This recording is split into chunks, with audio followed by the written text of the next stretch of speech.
नमस्कार दोस्तों, Narayan commerce academy में आपका स्वागत है। दोस्तों, आज हम एक कवर करने वाले हैं। प्रीवियस ईयर में आपका थ्योरी का क्वेश्चन आया था, एमालगमेशन से, एब्जॉर्प्शन से और रिकंस्ट्रक्शन से। तो उसके बारे में डिस्कस करने के लिए बोला गया था, साथ में उसका डिफरेंस। तो रिकंस्ट्रक्शन का जो पोर्शन है उसमें दो पार्ट आ जाता है, इंटरनल आ जाता है, एक्सटर्नल आ जाता है। तो एक पार्ट में हम क्या करेंगे, एमालगमेशन और एब्जॉर्प्शन को क्या करेंगे, कंप्लीट करेंगे। दोनों का जो अंतर है वो भी आप लोगों को बता देंगे। फिर उसके नेक्स्ट पार्ट में हम आपका जो रिकंस्ट्रक्शन है, रिकंस्ट्रक्शन के बारे में भी बता देंगे। और लास्ट में एक क्वेश्चन और बच जाता है, पूलिंग ऑफ इंटरेस्ट मेथड। वो भी 30 मार्क्स का क्वेश्चन आ चुका है प्रीवियस ईयर में। प्रीवियस ईयर मतलब मीन्स 65th में, 65वीं में 30 मार्क्स का क्वेश्चन था थ्योरी। तो उसको भी हम क्या करेंगे, कवर करा देंगे। मोटा मोटी में भी हो सकता है कि 1 घंटा से ऊपर का क्लास हो जाए, तो कम से कम आपके 60 नंबर के आसपास जो प्रीवियस ईयर में क्वेश्चन आया था वो आपका कवर हो जाएगा। ठीक है, तो ये फुल्ली थ्योरी रहेगा। थ्योरी है बट उसमें कॉन्सेप्ट है, तो आपको समझना है। ठीक है, तो चलिए शुरू करते हैं।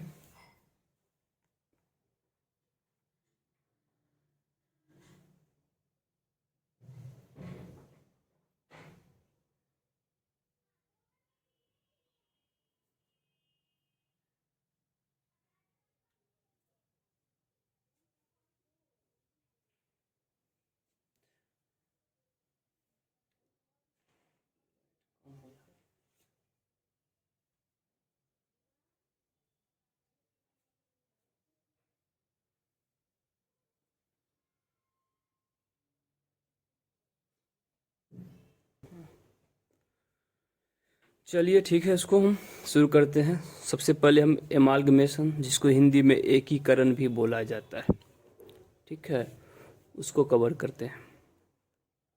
ये होता क्या है, इसकी विशेषताएं क्या हैं, सबसे पहले ये बता देंगे। इसके बाद ये जो एमालगमेशन है और एब्जॉर्प्शन है, दोनों का जो अंतर है वो भी आप लोगों को बता देंगे। ठीक है,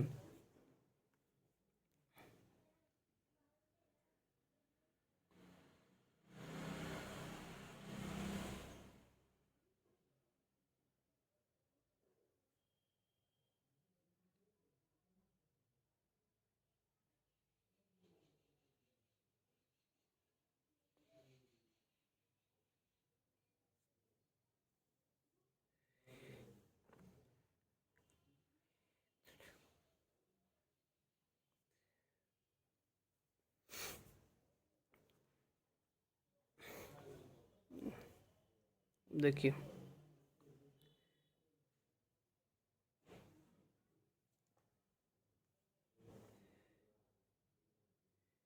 एक सा ही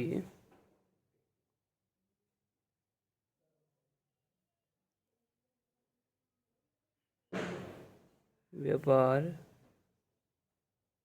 करने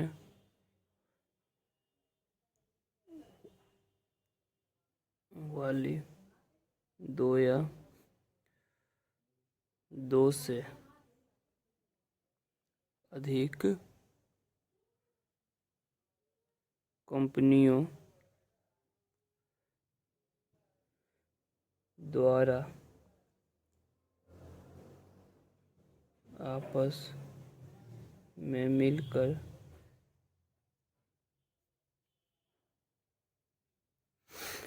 नई कंपनी का निर्माण करना, नई कंपनी का निर्माण करना तथा कंपनी द्वारा आपस में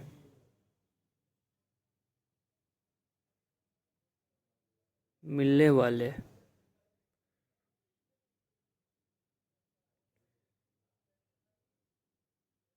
कंपनियों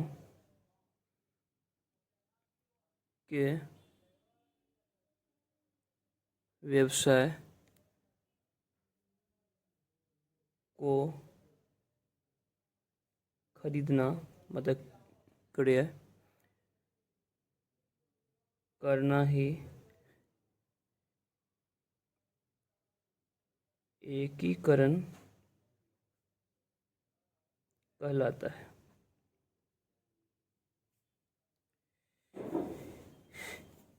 मान लीजिए दो या दो से अधिक कंपनीज है, वो एक ही सिमिलर टाइप का बिजनेस में इन्वॉल्व है, ठीक है। दोनों आपस में मिल जाते हैं और एक नई कंपनी का वो क्या करते हैं, निर्माण करते हैं। वही क्या हो गया, एमालगमेशन। तो इसकी विशेषताएं क्या हो निकल कर आती है इसमें से।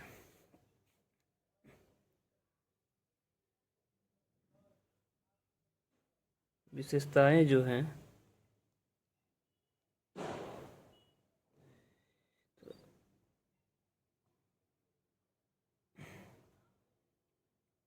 इसका पहला पॉइंट आप दे सकते हैं कि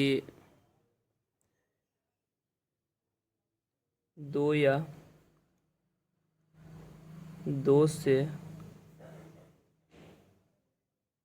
अधिक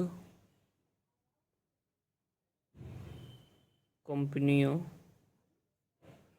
का मिलना। दूसरा आ जाता है मिलने वाले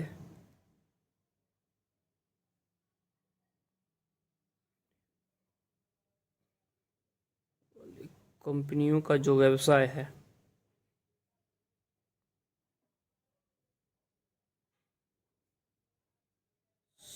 समान समान होना।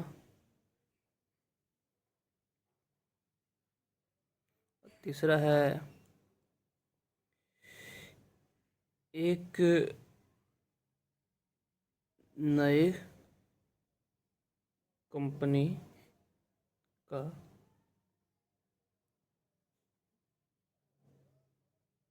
निर्माण। मोटा मोटी यही इसके विशेषताएं हैं। इसको हम एक सिंपल आपको एग्जाम्पल दे देते हैं, जिससे क्या होगा, क्लियर हो जाएगा।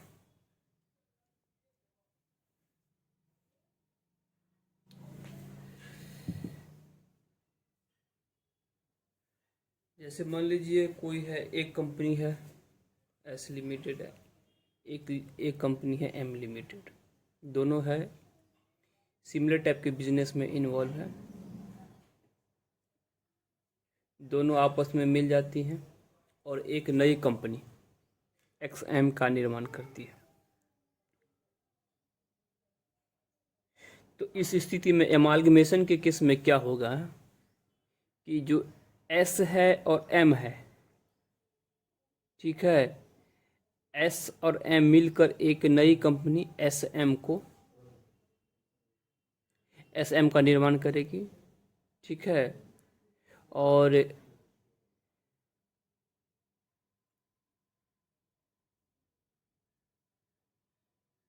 एक्स एम जो हो गया वो परचेजर कंपनी हो गया, ठीक है, एक्वायर कंपनी। और एस है और एम है वो हो गया एक्वायरी कंपनी। तो एस एम को आप क्रेता कंपनी भी बोल सकते हैं और एक्स और एम को आप विक्रेता कंपनी भी कह सकते हैं, ठीक है। जैसे कोई है, एक कंपनी है यहाँ पे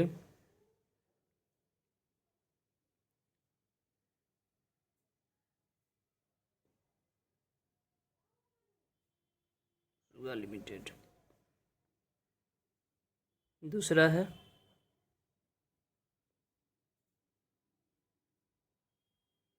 मून लिमिटेड। ठीक है, ये हो गया आपका विक्रेता कंपनी। ये भी हो गया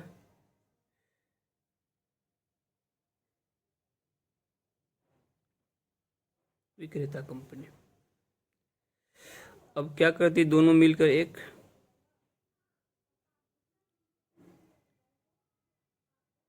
नई कंपनी का निर्माण करती है।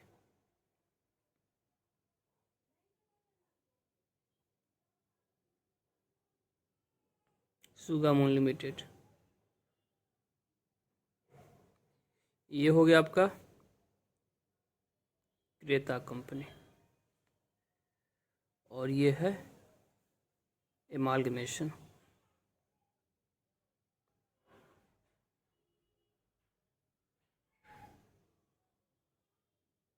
एकीकरण।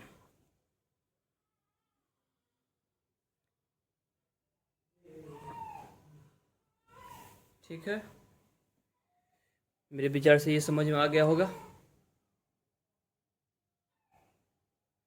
चलिए आगे बढ़ते हैं। दूसरा पार्ट है संविलियन, एब्जॉर्प्शन। तो देख लेते हैं इसको भी।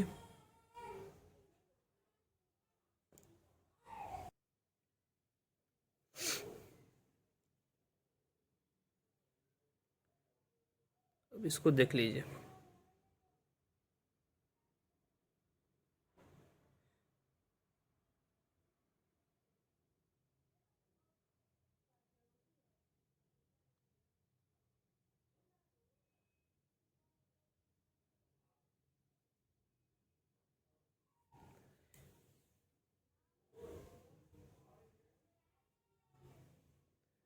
देखिए, विलियन, संविलियन, इसमें क्या होता है, कोई एक कंपनी है जो क्या करती है कि सामने में एक दूसरी कंपनी है, वो सिमिलर टाइप के बिजनेस में लगी हुई है, दोनों के बीच में एक एग्रीमेंट होता है, कंसिडरेशन फिक्स होता है,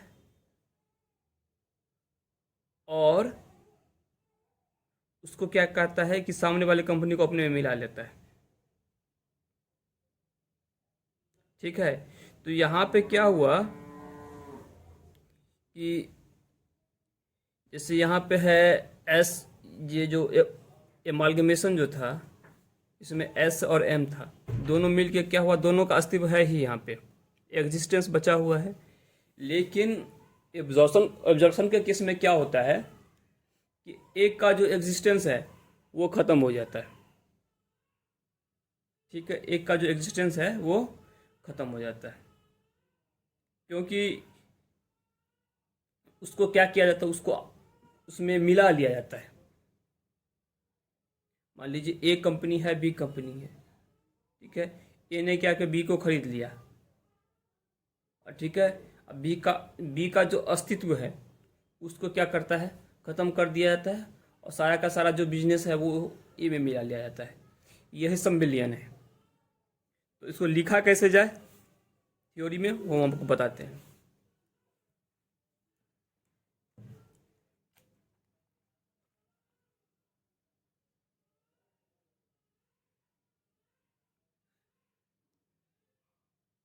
एक विद्यमान कंपनी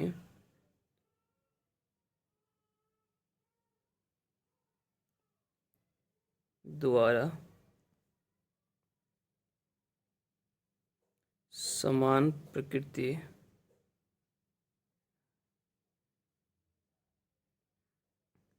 के व्यवसाय में लगी हुई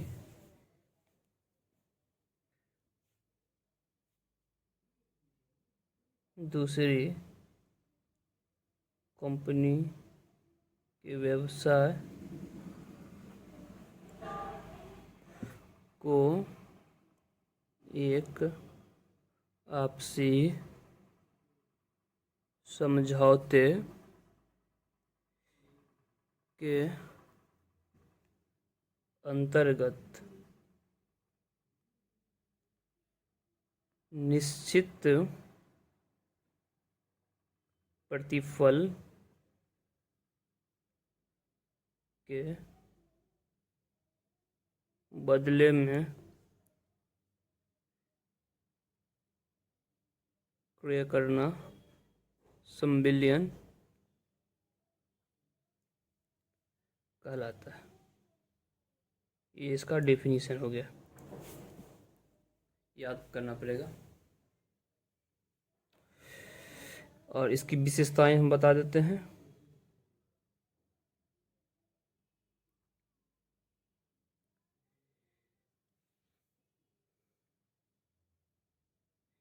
इसमें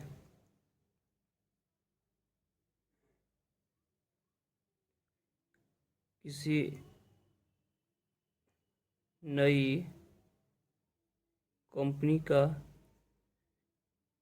निर्माण नहीं होता है। ठीक है, दूसरा पॉइंट आप लिख सकते हैं,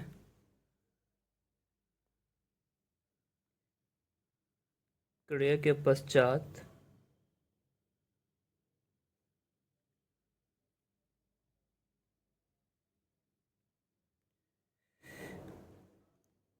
विक्रेता कंपनी का जो अस्तित्व है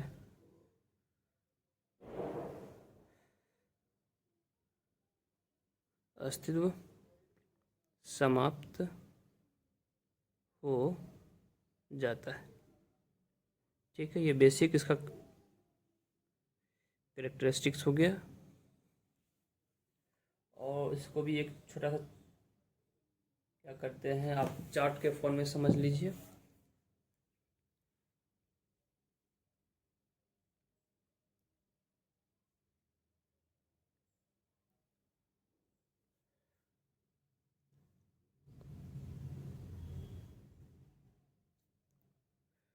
मान लीजिए यहाँ पे क्या है, सुगा लिमिटेड है, मून लिमिटेड, दोनों कंपटीटर्स, दोनों के बीच एग्रीमेंट होता है। ये क्या हो गया, क्रेता हो गया, ये हो गया, ये बिक गया, यहाँ पर बच गया सुगा लिमिटेड। और इसका जो अस्तित्व है वो ख़त्म, इसका नामो निशान ख़त्म। ठीक, तो ये क्या हो गया, एब्जॉर्प्शन।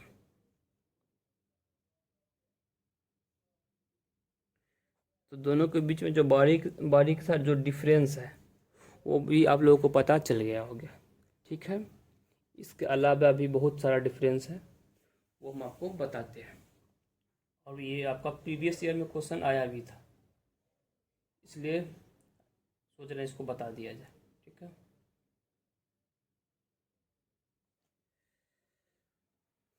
लोग नोट कर लीजिए। ये ध्यान रखिएगा, ये लेक्चर थोड़ा लंबा हो सकता है, कम से कम 60 मार्क्स का क्वेश्चन जो है हम कवर करने वाले हैं आज के लेक्चर में। तो आप लोग नोट कर लीजिए, जिनका ना हुआ हो वीडियो पॉज कर ले और नोट कर ले, स्किप ना करें, क्या पता यही क्वेश्चन आ जाए।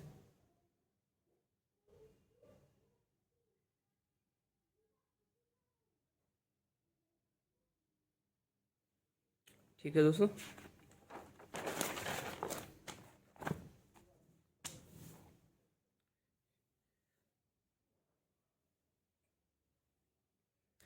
वैसे हम आपको इसका नोट्स तैयार करके भी दे सकते हैं। ठीक है, टेलीग्राम पे डाल सकते हैं, लेकिन इससे दिक्कत ये हो जाएगा कि जो टेक्निकल पॉइंट सब है वो समझ में आए ना आए, इसलिए सोच रहा हूँ थोड़ा मिनिमम टाइम तो लगना ही लगना रहता है, कुछ टाइम इसमें एडिशन कर दिया जाए और साथ में मैं आपको डिक्टेट करके बताता भी रहूँ, तो शायद आप लोग को समझ में आसानी से आ जाएगा, दिक्कत नहीं होगा समझने में। तो चलिए, अब क्या करते हैं, एकीकरण। एकीकरण और संविलियन में अंतर बता देते हैं।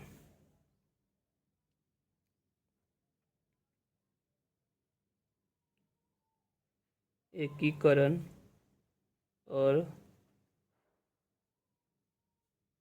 संविलियन में अंतर, ठीक है। तो यहाँ पे ले लेते हैं कि अंतर का जो आधार क्या रहेगा, ये हो गया यहाँ पे एकीकरण, ये हो गया संविलियन।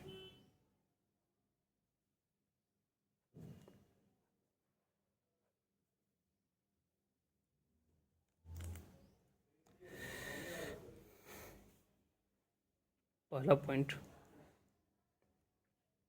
नई कंपनी का जन्म।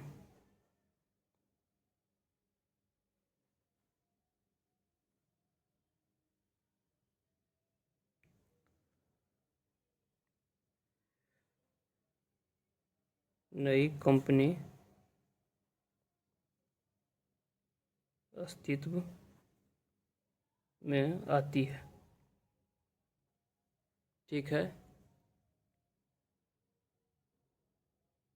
और यहाँ पे नई कंपनी अस्तित्व में नहीं आती। मान लीजिए कुछ भी हो रहा है, एकीकरण हो रहा है, संविलियन हो रहा है, तो उसका कुछ ना कुछ तो ऑब्जेक्ट होगा ना, ऑब्जेक्टिव तो होगा। उद्देश्य क्या है, किस पर्पस के लिए हो रहा है, तो आप उसका पर्पस बता दीजिए, उद्देश्य।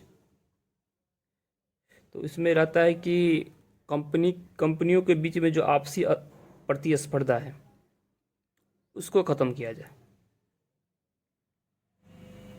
कंपनियों की आपसी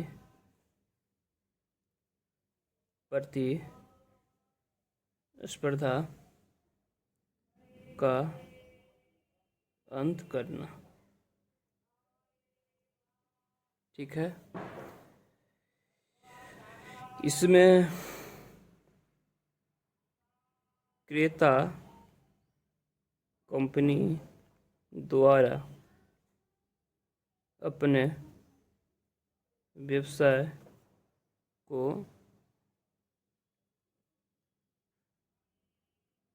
विस्तारित कर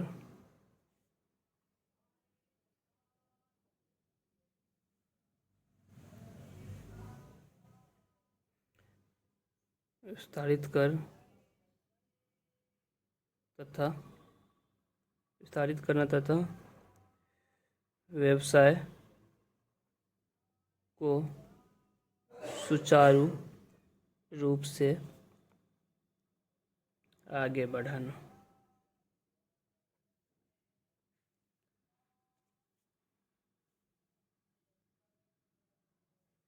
तीसरा पॉइंट हो जाता है कंपनियों की स्थिति क्या यहाँ पर रहती है।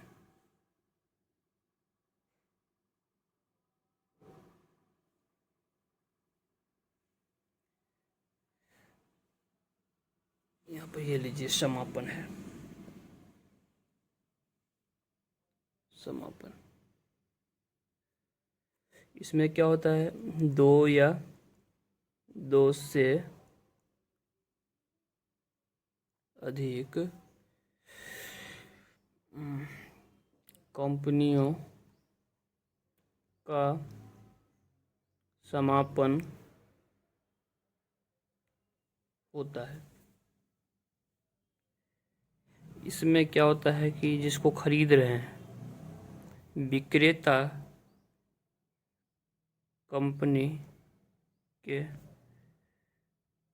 व्यवसाय का समापन होता है। अंशधारी के बारे में क्या बताता है? जो शेयर होल्डर है, कह रहा है कि जो एमालगमेशन है उसमें नई कंपनी में वही अंशधारी होते हैं जो समाप्त होने वाली कंपनियों के होते हैं। तो कंपनी में वही अंशधारी होते हैं जो समाप्त होने वाली कंपनियों के होते हैं। जब एमालगमेशन हुआ, एमालगमेशन की डेट पे जो एमालगमेटेड कंपनी है, जिसको एमालगमेट किया गया, मिलाया गया है, तो एमालगमेशन की डेट में जो उस कंपनी के बुक में शेयर होल्डर होंगे, जो नई कंपनी बढ़ रही है, तो शेयर होल्डिंग उसी शेयर होल्डर को नई कंपनी में मिलेगा। और उसके बाद कुछ उसमें चेंज होता है, वो अलग बात है। लेकिन जैसे यहाँ पे है कि ए से बी है, ए और बी मिल गया, ए बी बन गया। जो ए का जो शेयर होल्डर है और बी का जो शेयर होल्डर है, वही जाके ए बी में शेयर होल्डर बन जाएगा। कोई बाहर बाहर से कोई नहीं आएगा। इसके बाद हो सकता है कि वो अपना होल्डिंग बेच दे, वो अलग बात है, वो वो डिफरेंट पॉइंट हो जाता है। लेकिन इसका मतलब यही है बस।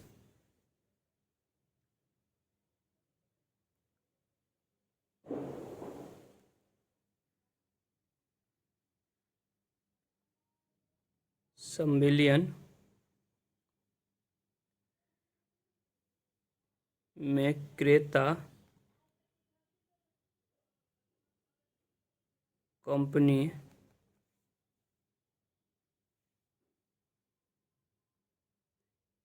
कंपनी में क्रेता तथा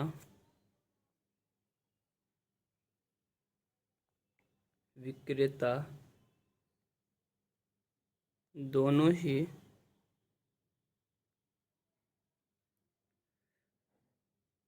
कंपनियों के अंशधारी होते हैं।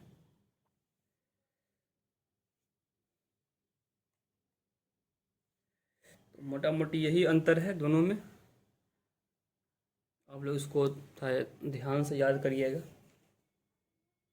ठीक है। और इसको आप लोग नोट कर लीजिए, हम देख लेते हैं और आगे क्या कराना है।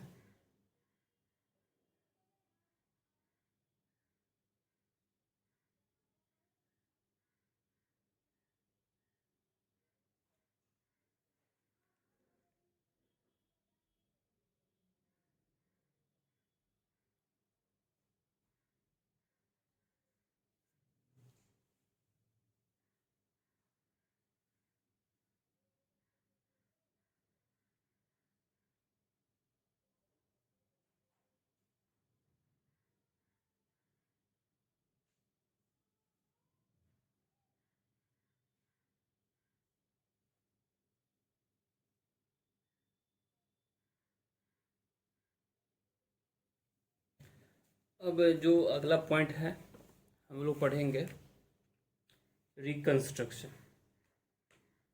तो जो रिकंस्ट्रक्शन है वो दो प्रकार की होती है। एक होता है एक्सटर्नल रिकंस्ट्रक्शन और एक होता है इंटरनल रिकंस्ट्रक्शन। तो एक्सटर्नल रिकंस्ट्रक्शन में क्या होता है कि एक नई स्थापित कंपनी, जो न्यूली एस्टेब्लिश्ड कंपनी है, उसके द्वारा एक जो पुरानी कंपनी है उसके व्यवसाय को क्या करता है, खरीद लेता है। जो पुरानी कंपनी है उसके उसके बिजनेस को क्या करता है, न्यू कंपनी द्वारा परचेज किया जाता है। इसमें क्या है कि इससे इस नई कंपनी का निर्माण, ये जो नई कंपनी जो बनी है उसका जो फॉर्मेशन का जो ऑब्जेक्टिव है, उसको जो बनाया गया है, उसका ऑब्जेक्टिव ही था कि ये जो पुरानी कंपनी है उसको खरीदा जाए। ठीक है। इससे क्या होता है कि ये जो पुरानी कंपनी है वह पुनः संगठित हो जाती है। मतलब मान लीजिए एक कंपनी पुरानी है, बहुत बहुत सालों से चलती आ रही है, और उसमें कुछ प्रॉब्लम है, मतलब कुछ हो रहा है तो उसके पीछे कुछ ना कुछ तो लॉजिक तो होगा ही। उस बिजनेस में कुछ प्रॉब्लम है तो क्या करता है, उस प्रॉब्लम को ख़त्म करने के लिए एक नया कंपनी खोला जाता है, और वो कंपनी क्या करता है, पुराने कंपनी को खरीद लेता है। यही है, इसी को एक्सटर्नल रिकंस्ट्रक्शन बोला जाता है कि बाहर के कंपनी द्वारा पुराने जो कंपनी है उसको क्या किया, खरीद लिया गया। तो इसके बहुत सारे कारण हैं कि क्या होता है कि कंपनी के बैलेंस शीट में पिछले कई वर्षों से क्या हो रहा है कि लॉस खाए जा रहा है, लॉस खाए जा रहा है। ठीक है। तो उस लॉस को क्या करते हैं, राइट ऑफ करने के लिए भी क्या एक्सटर्नल रिकंस्ट्रक्शन हो सकता है। जो कंपनी के जो एसेट्स हैं, जो बैलेंस शीट में एसेट्स दिखता है, वो भी क्या रहता है, हिस्टोरिकल प्राइस पे रहता है। तो उसको चाहता है कि जो इसका एक्चुअल प्राइस है उस पर दिखाया जाए। जो शेयर्स का जो एक्चुअल में वैल्यू है, मार्केट में जो वैल्यू है, उसको उसको दिखाया जाए। कंपनी क्या चाहती है कि जो भविष्य, मतलब पास्ट में जो मुझे लॉस हो रहा है, लगातार लॉस हम खाए जा रहे हैं, उस लॉस से बचने के लिए भी क्या होता है, ये एक्सटर्नल रिकंस्ट्रक्शन होता है। वो अपना प्रॉफिट अर्निंग कैपेसिटी बढ़ाना चाहती है भविष्य के लिए, उसके लिए भी एक्सटर्नल रिकंस्ट्रक्शन होता है। तो यही मोटा मोटी है चीज़ है इसमें। ये मैंने तो आपको बता दिया, इसको थोड़ा शॉर्ट में हम लिखा भी देते हैं। इसके बाद एक छोटा सा नोट रहेगा आपका इंटरनल रिकंस्ट्रक्शन का, वो भी आप समझ लीजिएगा। मे भी आ जाए, नहीं आता है तो नॉलेज नॉलेज रखने में क्या दिक्कत है।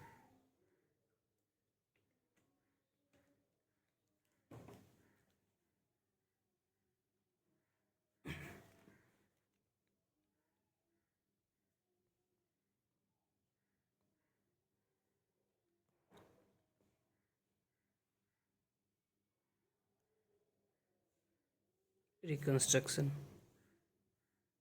ये हो गया आपका इंटरनल रिकंस्ट्रक्शन। दूसरा हो जाता है एक्सटर्नल रिकंस्ट्रक्शन। ठीक है।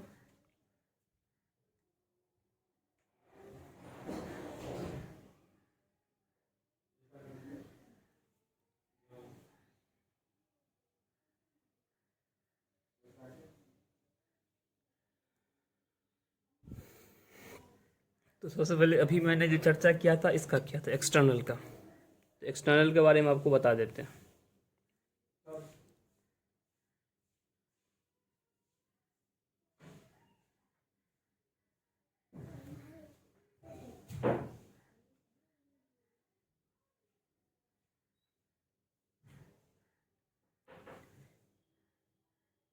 एक नई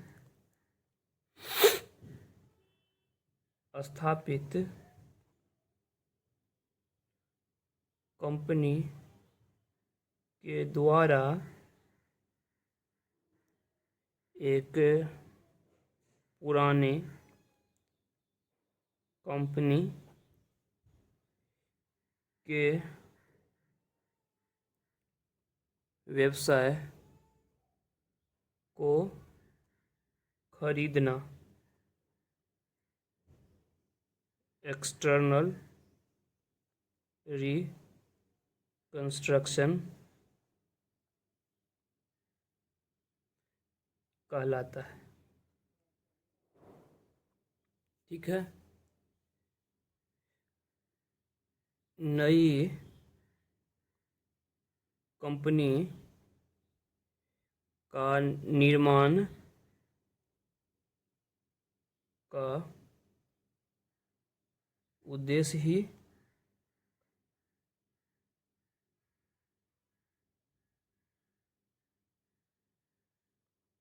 पुरानी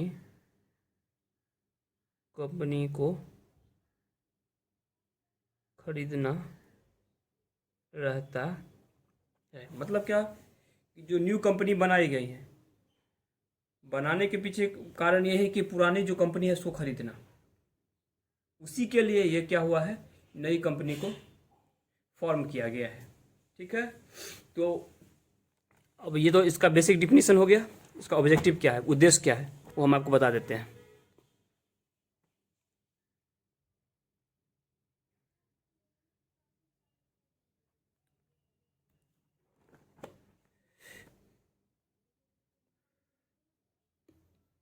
पास्ट ईयर्स के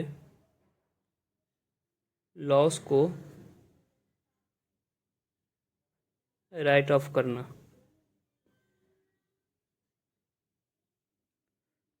दूसरा, एसेट्स को उसके एक्चुअल वैल्यू पर दिखाना। होता है क्या कि हिस्टोरिकल प्राइस पे जो दिखाया जाता है, तो बैलेंस शीट में तो कंपनी बहुत स्ट्रांग लगती है, लेकिन एक्चुअल में वो स्ट्रांग नहीं होती है। मान लीजिए कंपनी किसी एक पार्टिकुलर गुड्स का प्रोडक्शन करती है, ठीक है, उसके पास भारी भरकम मशीन है, मशीनरी है, प्लांट जो होता है वो है, लेकिन वो जो मशीन है वो बहुत पुराना है, आउटडेटेड हो गया है।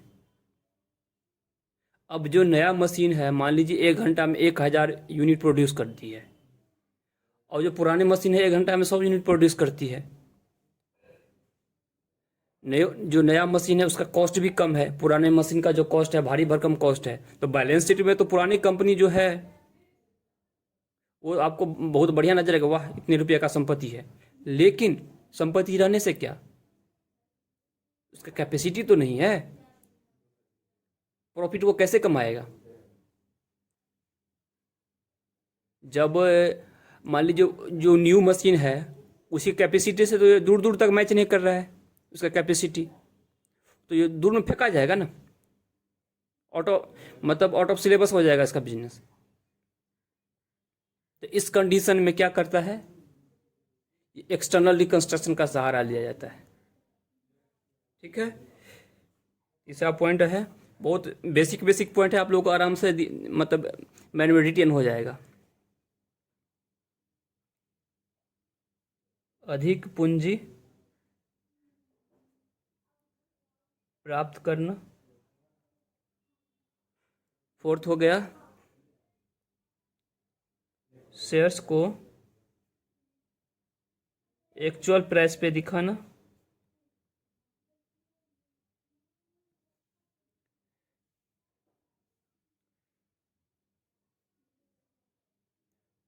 प्रॉफिट अर्निंग कैपेसिटी को बढ़ाना।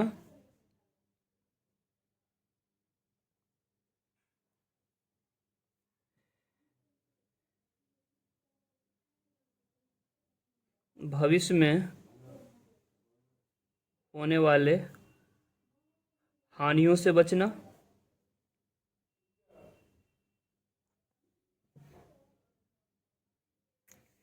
ठीक है, यही सर इसका उद्देश्य हो जाता है। ये एक्सटर्नल का हो गया।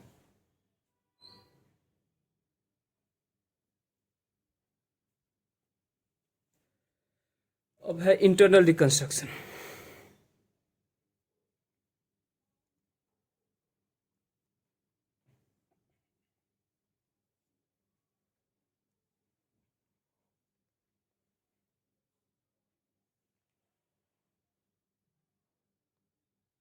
तो इसमें क्या होता है कि एक्सटर्नल में आउटसाइडर का इन्वॉल्वमेंट रहता है, लेकिन इंटरनल में जो है किसी आउटसाइडर का इन्वॉल्वमेंट नहीं रहता है। वो कंपनी अपने अंदर में जो उसके पास है उसी को नए ढंग से, नए रूप में उसको क्या करती है, उसको मतलब उसको एडजस्ट करके, संयोजित करके, पुनर्गठित करके कंपनी का वो फिर से पुनर्निर्माण करती है।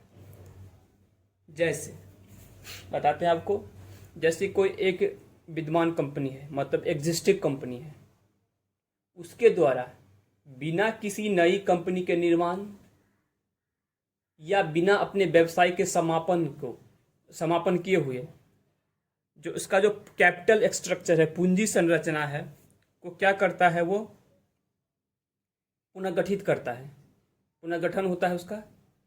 या क्या करता है, वो उसका जो शेयर कैपिटल जो है उसको कम करता है, या उसके जो एसेट्स हैं, लायबिलिटी हैं, उसके जो वैल्यू है उसको रीवैल्यूड करता है, उसका न्यू वैल्यूएशन करता है।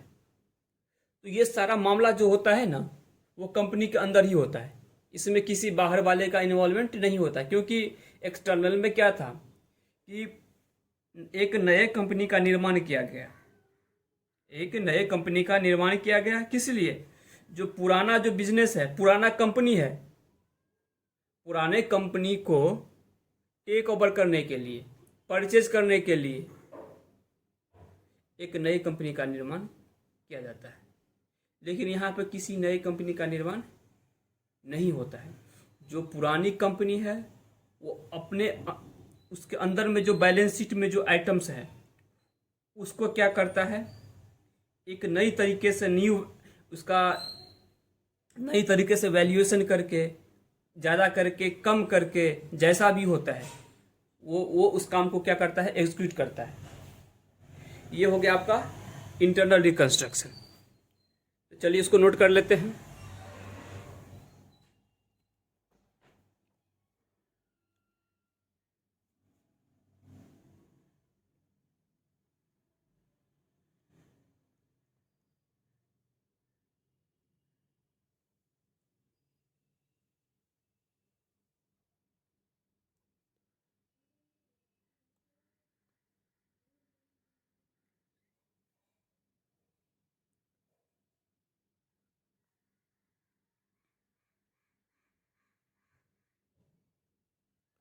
इसमें पुरानी कंपनी द्वारा बिना किसी नई कंपनी के निर्माण तथा बिना व्यवसाय समापन के अपने पूंजी संरचना जो है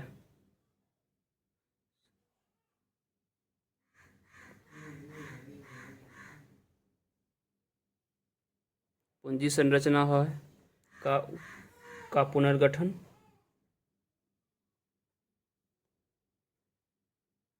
करना या पूंजी में कमी करना अथवा एसेट्स और लायबिलिटीज के मूल्य में परिवर्तन करना आंतरिक निर्माण कहलाता है।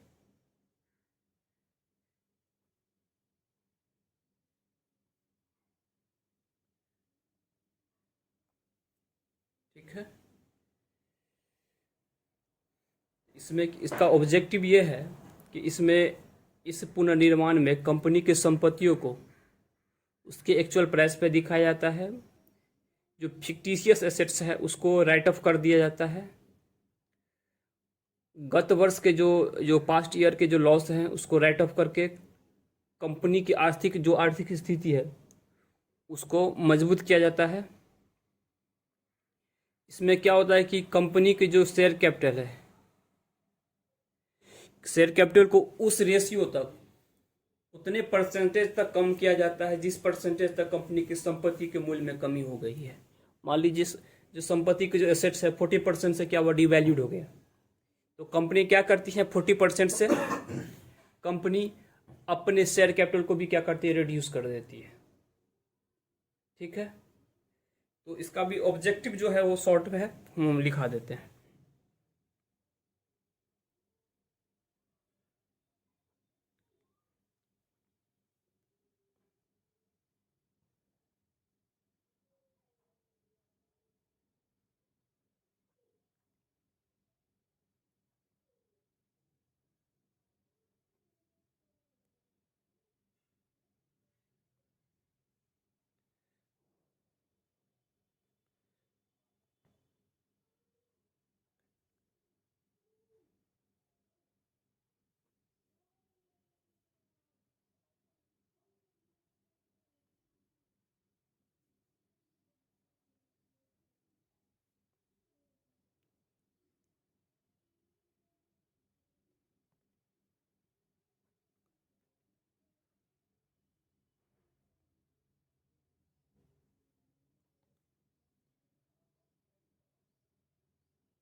गत वर्ष की हानि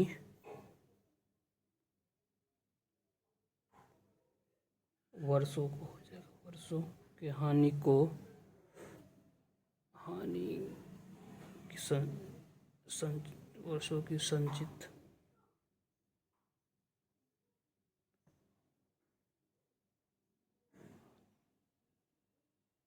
को अपलिखित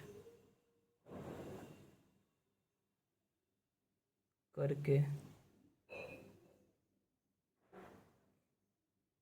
कंपनी के आर्थिक को सुदृढ़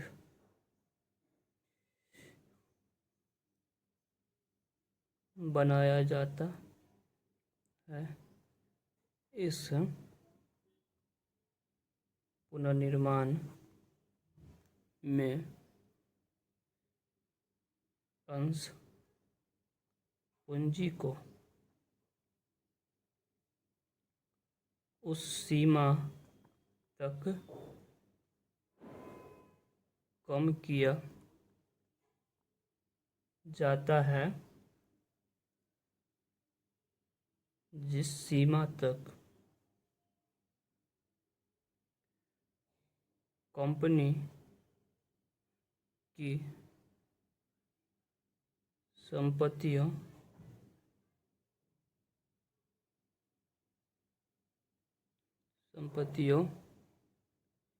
के मूल्य में कमी हो गई हो। यही है आपका इंटरनल रिकंस्ट्रक्शन, इसको आप लोग नोट कर लीजिए। और एक क्वेश्चन अभी और कवर करने वाले हैं।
आई थिंक आप लोगों ने नोट कर लिया है।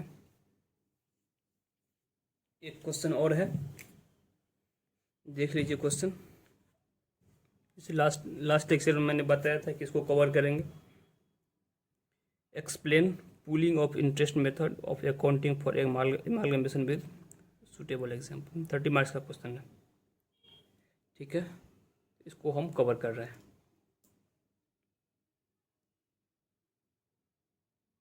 ठीक है, तो ये जो केस है pooling of interest method, pooling of interest method जो है ये एमालगमेशन के केस में आता है। ठीक है, एमालगमेशन के केस में ये चीज़ आता है। ये अकाउंटिंग का एक मेथड है, ये अकाउंटिंग का मेथड है जो इसमें जो एकीकृत कंपनियां जो होती है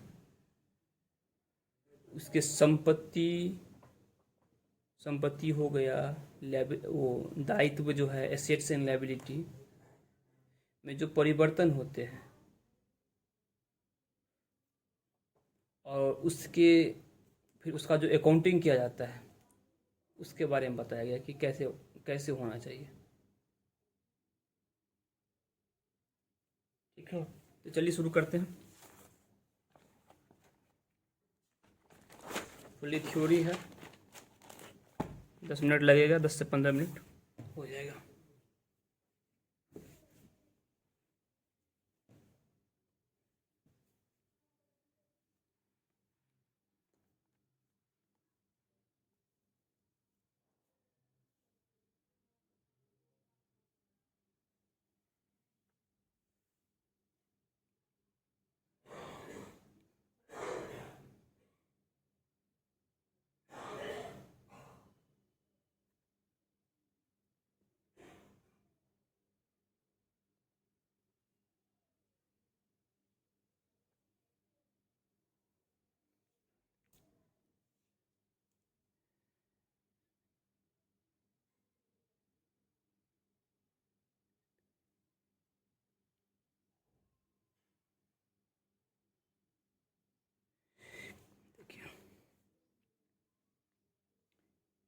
इस विधि का प्रयोग, ठीक है, amalgamation in the nature of purchase में लेखा करने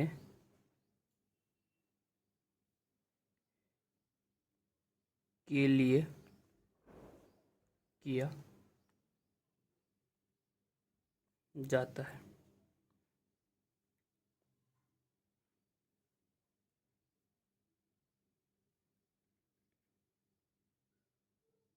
इस विधि में एकीकृत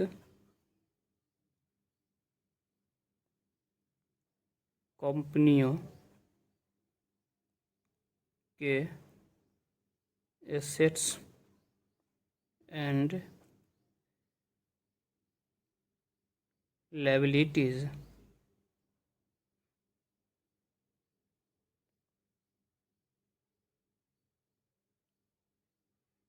में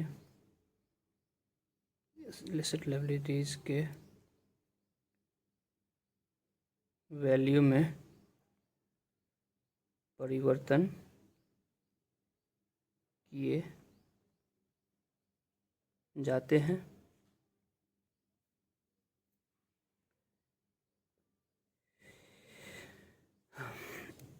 इस विधि में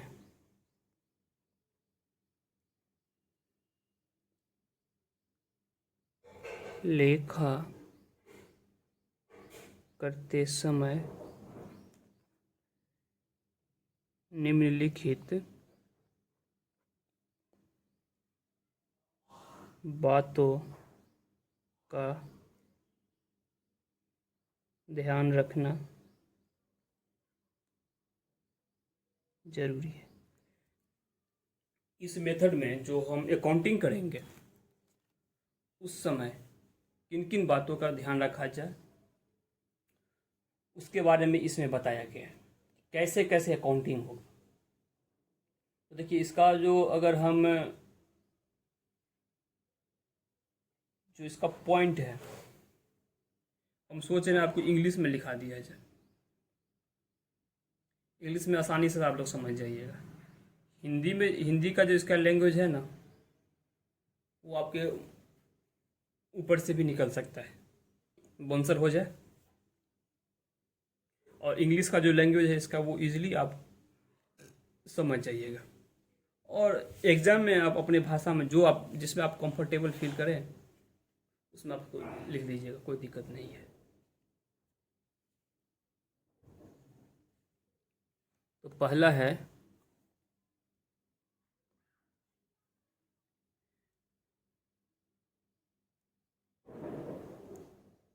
the assets, liabilities and reserves of the transferor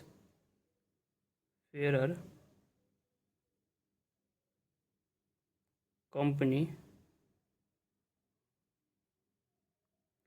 are recorded by transferee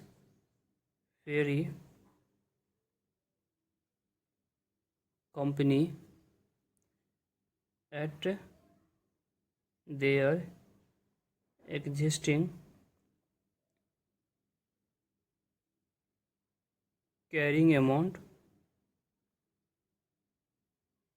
and in the same form as at the date of amalgamation। इसको हम समझाते भी हैं, सिर्फ लिखा नहीं रहे, समझा भी देंगे आपको क्या कर रहा है कि ट्रांसफेरर कंपनी, ट्रांसफेरर कंपनी का मतलब है क्या, जो कंपनी अपने असेट्स को क्या लायबिलिटी को ट्रांसफ़र कर रहा है, मतलब वो अपना विक्रेता कंपनी हो गया, ऐसे समझिए। ये हो गया विक्रेता कंपनी, ये होगा क्रेता कंपनी। ट्रांसफर ये क्या हो गया, क्रेता कंपनी। तो कह रहा है कि जो ट्रांसफेरर कंपनी है, जो इसकी जो एसेट्स है, लायबिलिटी है, रिजर्व है, उसका जो रिकॉर्ड ही होगा उसका ट्रांसफेरी की कंपनी में एट देयर कैरिंग अमाउंट, जो बैलेंस शीट में उसका जो कैरिंग अमाउंट है, पुस्तक बुक वैल्यू जो है उसी पे दिखाया जाएगा। और उसका डेट क्या रहेगा, उसका डेट रहेगा जिस डेट को एमालगमेशन हो रहा है। फिर से समझाते हैं आपको। जो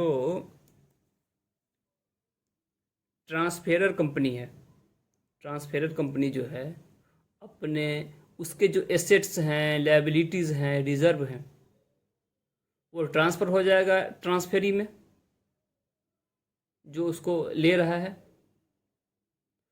तो उसको जो दिखाएगा ट्रांसफेरी कंपनी अपने बुक में, उसका जो अकाउंटिंग होगा उस वैल्यू पे होगा और उस डेट के वैल्यू पे होगा, उस वैल्यू और उस डेट के वैल्यू पे होगा जिस डेट को एमालगमेशन हुआ है। मान लीजिए 31 मार्च को एमालगमेशन हुआ है, तो 31 मान लीजिए अकाउंटिंग हो रहा है 1 अप्रैल को, तो 1 अप्रैल के वैल्यू को नहीं लेना है, 31 मार्च के वैल्यू को लेना है। बस सिंपल सी बात है, ठीक है। अब दूसरा पॉइंट है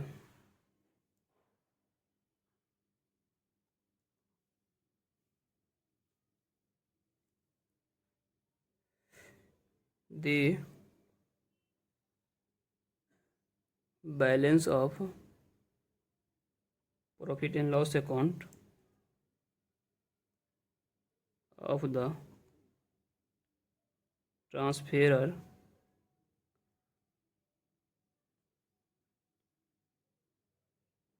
company is aggregated with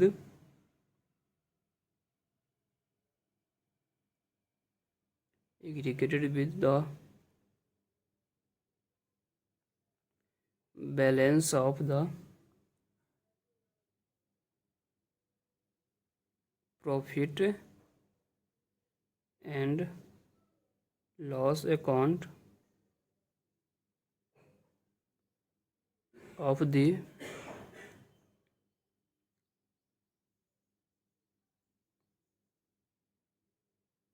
transferee company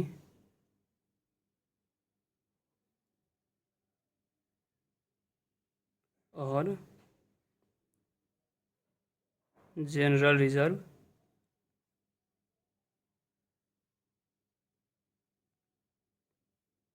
अब देखिए इसका मतलब समझा देते हैं।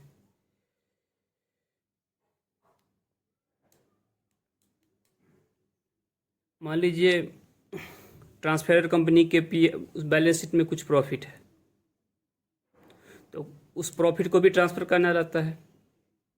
तो उस ट्रांसफ़र वो जो अमाउंट है पीएल अकाउंट में क्रेडिट अमाउंट, वो ट्रांसफेरर के अकाउंट से ट्रांसफ़र होगा ट्रांसफेरी के अकाउंट में, विक्रेता के कंपनी से क्रेता के कंपनी में ट्रांसफ़र होगा बैलेंस। तो वो जो बैलेंस है जो क्रेता के कंपनी के बैलेंस शीट में प्रॉफिट एंड लॉस है, उसी के साथ उसको क्या किया जाता है, मर्ज किया जाएगा। ठीक है, उसी में उसको ट्रांसफ़र किया जाएगा। और नहीं तो आप उसको जनरल लेजर में भी डाल सकते हैं। जनरल लेजर भी तो वही है, पीएल से ही अमाउंट को ट्रांसफ़र किया जाता है जनरल लेजर में। तो आप क्या कर सकते हो, जनरल लेजर में भी दिखा सकते हो, नहीं तो आप जो पीएल है आप उसमें भी दिखा दो, कोई दिक्कत वाली बात नहीं है।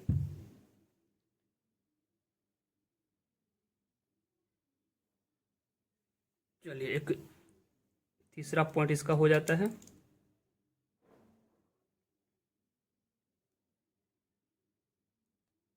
The identity of reserves of transferor company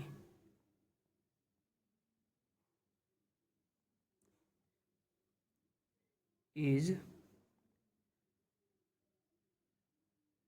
maintained and these are shown in the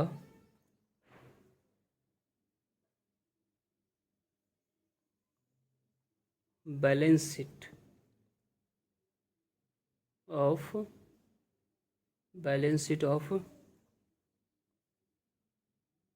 transferee company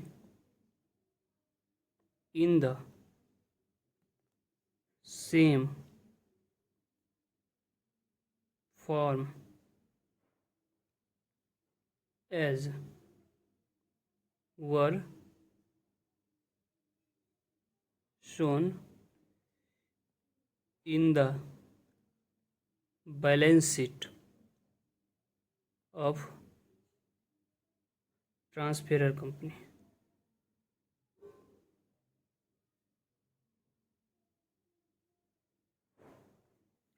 बहुत सिंपल है, इसमें कुछ समझने वाली बातें नहीं है। कह रहा है कि जो हस्तांतरण करने वाली कंपनी है ये सभी जो रिजर्व हैं की पहचान, उसकी जो आइडेंटिटी है वो बनाई रखी जाएगी। उसका जो पहचान है, जिस फॉर्म में इसको दिखाया गया था ट्रांसफेरर कंपनी में, उसी फॉर्म में क्या होगा, ट्रांसफेरी कंपनी भी अपने बुक्स में दिखाएगी। उसके जो फॉर्म को है वो चेंज नहीं किया जाएगा।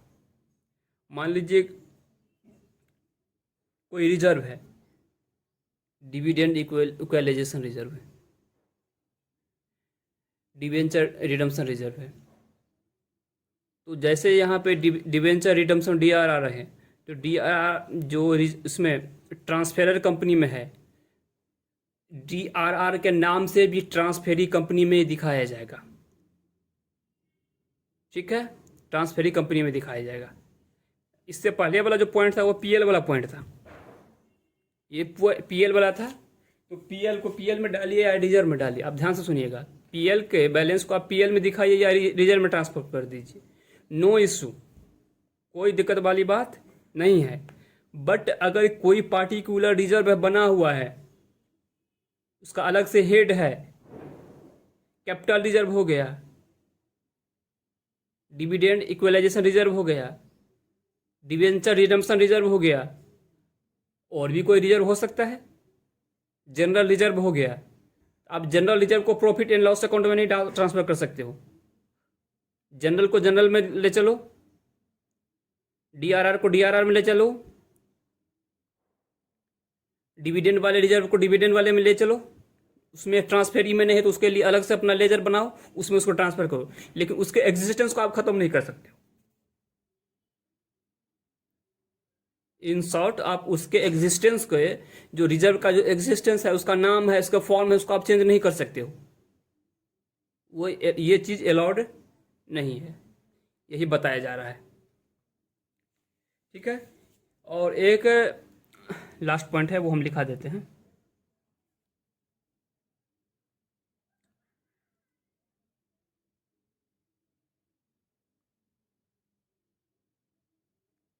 द डिफरेंस अमाउंट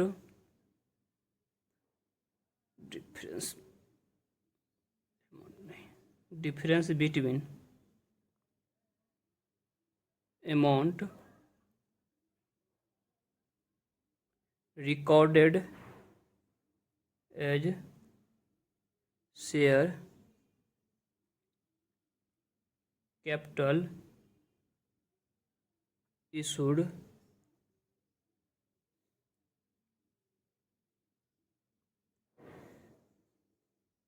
जैसे इसको आप लीजिए plus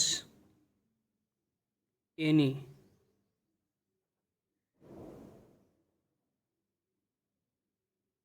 additional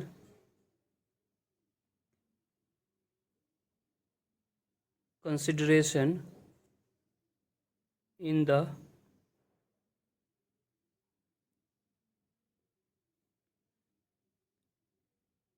the form of cash or other reserve, and the amount of share capital of transferor company should be adjusted against the reserve of transferee company. इसको आप note करिए, हम बताते हैं इसका मतलब क्या है।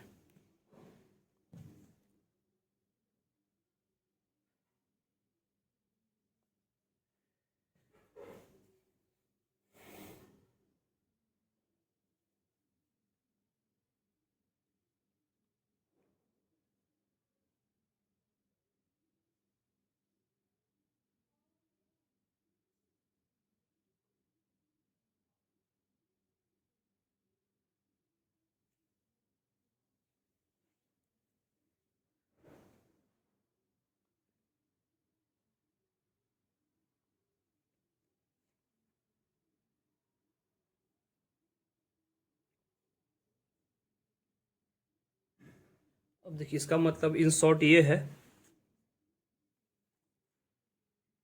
लाइट चला गया है,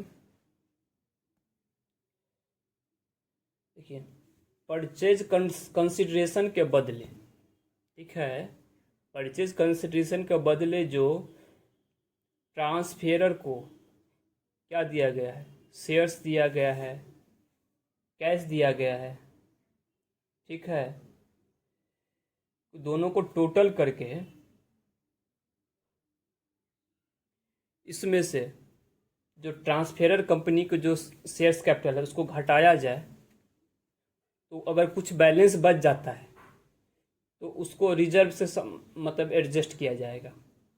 the difference between amount recorded as share capital issued plus any additional consideration in form of cash और other assets and amount of share capital of transferor company should be adjusted against the reserve of the transferee company।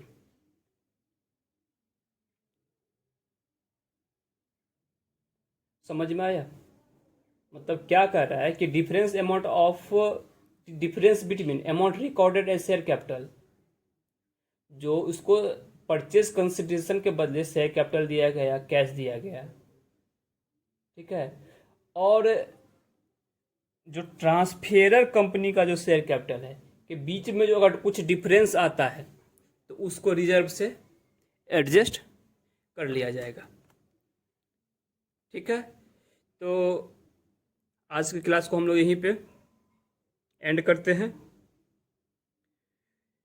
अच्छा खासा आज का coverage हो गया है, मोटा मोटी 1.25 घंटा का लेक्चर होगा। ठीक है, तो आप लोग देख लीजिएगा, देखिएगा, समझिएगा, कोई दिक्कत हो तो फिर हमें बताइएगा। ठीक है ना? चलिए, ठीक है, आप लोगों का बहुत बहुत धन्यवाद।